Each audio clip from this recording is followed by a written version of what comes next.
Hello everyone, welcome to What's Education. Today we will discuss on electric field. देखो कोई भी charge है, positive है या नेगेटिव है, वो अपने अराउंड एक फील्ड प्रोड्यूस करता है. उस फील्ड को हम कहते हैं इलेक्ट्रिक फील्ड. अब देखो जैसे ही अगर हम कोई बाहर से कोई चार्ज लेके आ रहे हैं, टेस्ट चार्ज जिसे हम नाम देते हैं टेस्ट चार्ज का, अगर वो उस फील्ड से बाहर होगा तो देखो उस पर कोई फोर्स नहीं लगेगी. मान लो वो चार्ज यहाँ पे है, जो टेस्ट चार्ज है. जैसे वो टेस्ट चार्ज इस इलेक्ट्रिक फील्ड के रीजन के अंदर आएगा तो उस पर फोर्स लगेगी. Due to this electrostatic force लगेगी उस पर. ठीक है, मान लो ये जो टेस्ट चार्ज है ये प्लस क्यू है, प्लस क्यू नॉट है, तो ये प्लस की वजह से क्या लगेगी उस पर? फोर्स ऑफ रिपल्शन लगेगी, इलेक्ट्रोस्टैटिक फोर्स लगेगी उस पर. इसका मतलब कि जो वो टेस्ट चार्ज है वो कहाँ आ गया है? अब इस सोर्स चार्ज की इलेक्ट्रिक फील्ड के अंदर आ गया हुआ है. ठीक है, तो हम किस तरह से एक्सप्लेन करेंगे इसको? देखो, electric field due to a charge is the space around the charge. इसकी वजह से जो इलेक्ट्रिक फील्ड है, space around the charge in which any other charge is acted upon. जो अदर चार्ज हम लेके आए जिससे हमें टेस्ट चार्ज का नाम दिया, is acted upon by an electrostatic force. जैसे वो इसके अंदर एंटर करेगा इस पे क्या लगेगी? इलेक्ट्रोस्टैटिक फोर्स लगेगी. अब अगर ये फील्ड नेगेटिव चार्ज की वजह से होगी और ये जो टेस्ट चार्ज है ये पॉजिटिव है, जैसे ही इसकी फील्ड के अंदर एंटर करेगा तो इस पे फोर्स ऑफ अट्रैक्शन फील करेगा. ये इस पे फोर्स ऑफ अट्रैक्शन लगेगी, यहाँ पे अट्रैक्टिव फोर्स लगेगी, बिकॉज ये नेगेटिव चार्ज है. ये इसे क्या करेगा? अपनी तरफ अट्रैक्ट करेगा. तो इस पे इलेक्ट्रोस्टैटिक फोर्स लग रही है. क्लियर है? आप इसे ऐसे भी डिफाइन कर सकते हो, a region around a charge particle और object within which a force would be exerted on other charged particle. जैसे ही कोई अदर चार्ज पार्टिकल उसकी रीजन में आता है तो वो उस पर क्या लगाता है? फोर्स लगाता है. उसे हम कहते हैं इलेक्ट्रिक फील्ड. क्लियर हुआ आपको ये? ठीक है, अब देखो जो भी हम टेस्ट चार्ज लेंगे, हम आगे कभी भी बात करेंगे टेस्ट चार्ज की, तो हमेशा जो टेस्ट चार्ज होता है उसे हम प्लस पॉजिटिव कंसिडर करते हैं.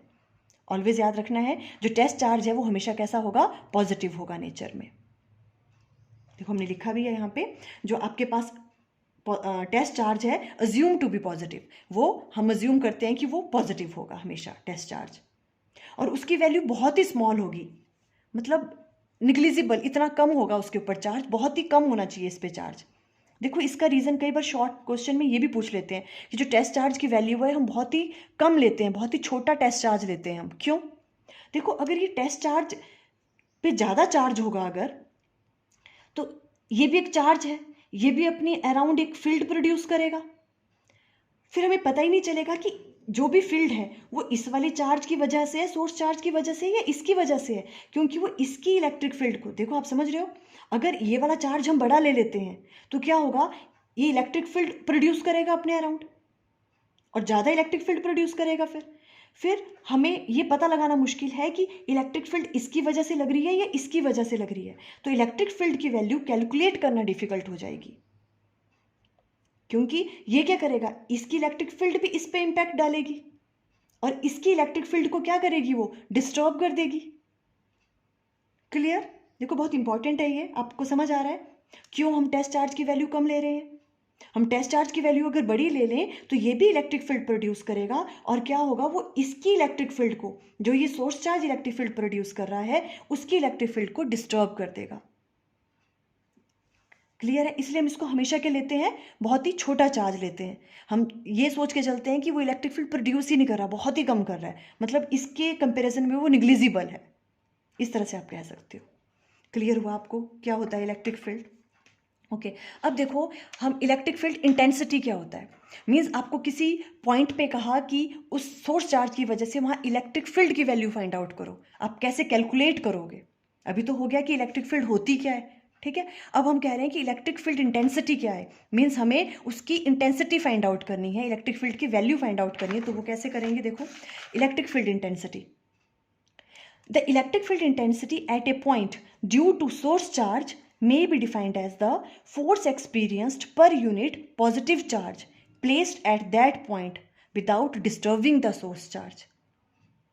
मान लो ये आपके पास सोर्स चार्ज है और ये आपके पास टेस्ट चार्ज है क्यू नॉट। अब हमें पूछ रहे हैं कोई कि इस वाले पॉइंट पे यहाँ बताओ हमें कि कितनी इस पे फोर्स लग रही है, कितनी क्या लग रही है इस पे, इलेक्ट्रिक फील्ड लग रही है इसकी वजह से। तो वो हम कैसे कैलकुलेट करेंगे, इसकी वजह से इस पे टेस्ट चार्ज पे कितनी फोर्स लग रही है, electrostatic force per unit this test charge q naught. और वो इस तरह से होना चाहिए कि वो इसकी सोर्स चार्ज को जो है वो क्या ना करे, डिस्टर्ब ना करे। और वो तभी होगा अगर इसकी वैल्यू इससे क्या होगी, बहुत कम होगी, इसके कंपैरिजन में निग्लिजिबल स्मॉल होगी। आप समझ गए, निग्लिजिबल होगा इसके कंपैरिजन में इसकी वैल्यू। ठीक है, अब देखो इलेक्ट्रिक फील्ड की वैल्यू क्या आ गई, हमने क्या कहा, इलेक्ट्रिक फील्ड, इसकी वजह से यहाँ पे आपको इलेक्ट्रिक फील्ड की वैल्यू फाइंड आउट करनी है। तो उसकी वैल्यू क्या आ गई, E इक्वल टू किसके बराबर, कितनी फोर्स लग रही है इस पे। ठीक है, देखो force experienced per unit positive charge, per unit ये जो आपका टेस्ट चार्ज है क्यू नॉट, ये होता है इलेक्ट्रिक फील्ड। इस तरह से हम इलेक्ट्रिक फील्ड इंटेंसिटी को कैलकुलेट करते हैं। ठीक है, electric field is a vector quantity. Electric field क्या है, एक वेक्टर क्वांटिटी है। और इलेक्ट्रिक फील्ड की जो डायरेक्शन होती है वो फोर्स की डायरेक्शन में ही होती है। क्लियर है, आपको हमेशा याद रखना है इलेक्ट्रिक फील्ड की डायरेक्शन क्या होती है, जो भी आपकी फोर्स लग रही है जिस डायरेक्शन में, उसी डायरेक्शन में। It is vector quantity, its direction is same as the direction of force. तो electric field E equal to, देखो आपको इसको ऐसे भी राइट डाउन कर सकते हो, limit q naught approaches to zero, means ये जो टेस्ट चार्ज है ये किसकी तरफ अप्रोच कर रहा है, जीरो की तरफ, बहुत ही छोटा है ये। ठीक है, F divided by Q not, इस तरह से भी आप राइट डाउन कर सकते हो उसको। तो यह इलेक्ट्रिक फील्ड इंटेंसिटी निकालने का फॉर्मूला। क्लियर हो गया आपको। The electric field intensity at a point due to source charge may be defined as the force experienced per unit positive charge placed at that point without disturbing the source charge. Clear हो गया, okay. अब देखिए unit and dimensions. Unit क्या होंगे electric field के, E equal to क्या है, F upon Q not. Force के क्या होते हैं, न्यूटन, और चार्ज के हो गए कूलम। तो इलेक्ट्रिक फील्ड के क्या आ गए, न्यूटन पर कूलम। ये इलेक्ट्रिक फील्ड के यूनिट्स हो गए।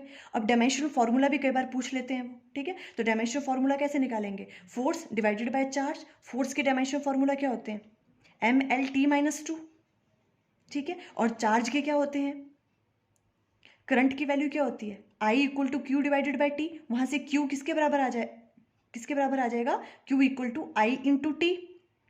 ठीक है, T के लिए हो गया ये वाला T, और I के लिए हम ले लेते हैं, आप एम्पियर A भी ले सकते हो। ठीक है, डायमेंशन फॉर्मूला इसका। तो AT हो गया। यहां से इलेक्ट्रिक फील्ड के डायमेंशंस आ गए mL/t-3 A-1। क्लियर है, ये इसके डायमेंशन फॉर्मूला आ गया। तो देखो आज हमने इलेक्ट्रिक फील्ड और इलेक्ट्रिक फील्ड इंटेंसिटी के बारे में अंडरस्टैंड किया। ये काफ़ी इंपॉर्टेंट टॉपिक है। आई थिंक आपको क्लियर हो गया। Okay, thank you.